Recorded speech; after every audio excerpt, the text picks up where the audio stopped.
You might be the best candidate in the room, but there is one thing you can't prepare for: gatekeeping. I faced it myself, and let me tell you, it's not about your skills or abilities. By the end of this video, you will know how to spot gatekeepers, how to navigate around them, and keep your confidence intact. Because trust me, it's their limitation, not yours. A few years ago, I was interviewing at a company, and before all the interviews, I did a little research. So they had a great website, they had really nice values written there, and it appeared that they're having a very strong team.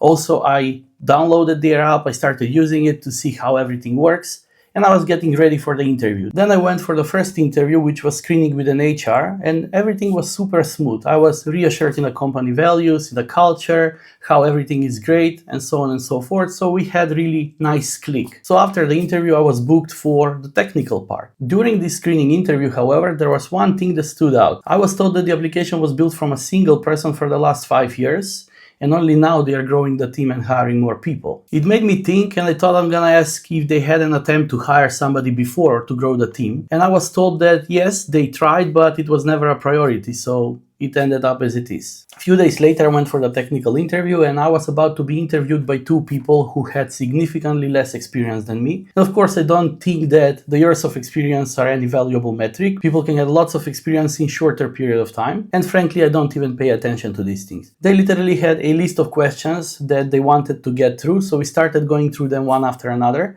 It was interesting to notice that one person was only questioning and engaging with me, the other one was only observing and nodding. So no engagement at all. So as we were going through these questions, at some point they started being open-ended. And I remember I was asked about dependency injection, if I'm not mistaken, which is a topic that I know really well. So I started elaborating since it was an open-ended question, and I'm sure I made a good job explaining the topic. Then we moved on and the interview finished. After the interview, I had great feeling because I was sure I made great job there. However, a few days later, the HR sends me an email and says, "I'm sorry, it was not a positive feedback, blah, blah."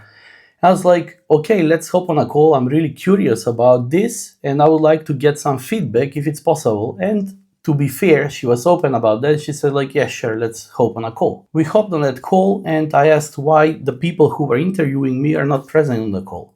And she was like, yeah, they are busy, whatever. So I instantly knew it's a gatekeeper in question because he didn't want to face me.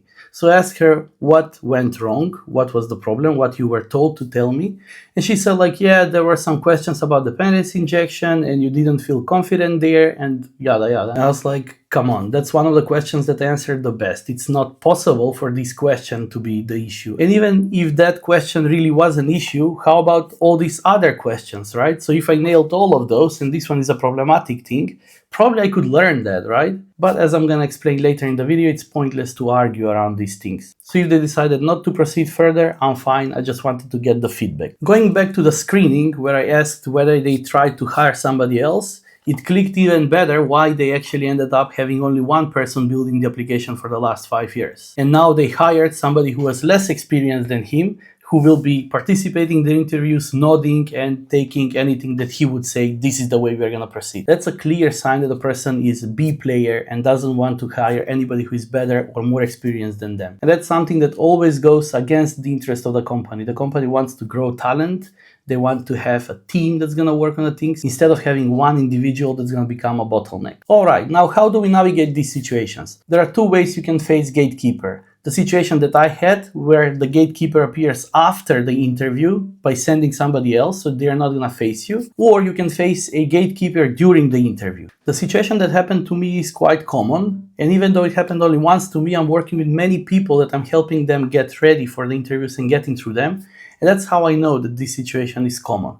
Now, in this situation, there is nothing much to do. All you have to do is acknowledge that there was a gatekeeper and move on. And then later on, I'm gonna explain why this is the best possible thing that you can do. The second situation, which is not very common, is if you face a gatekeeper during the interview. In that situation, the goal is not to prove the gatekeeper wrong. The goal is to remain professional, to ask clarifying questions, and to show that you are confident in your knowledge without getting defensive. But if they insist on their ideas, regardless how wrong they are, you can ask them to elaborate more on their perspective without challenging them. That's gonna help you navigate the current situation and proceed towards the end of the interview so that you can finally finish it in a professional manner. Now, regardless whether you face the gatekeeper during the interview or after the fact, The first and the foremost thing you have to do is acknowledge that there was a gatekeeper. You can't do much around it, and you don't need to have bad feelings about it. The second and a more important thing to realize is the fact that you have faced a gatekeeper is a huge red flag for the company culture and for you. You have to be glad you didn't pass the interview and end up working there, because chances are they have very toxic environment, they're not gonna value your skills, and you wouldn't be able to grow your career the way you should. So just move on and you're gonna find way better place for you. Now, if you need any help about finding a new job, getting ready for the interviews, passing them, hiring negotiations, or anything around your career development plan, my one-on-one mentorship program is going to have huge discounts very soon. Find the link below this video and enroll in the waitlist. Take care.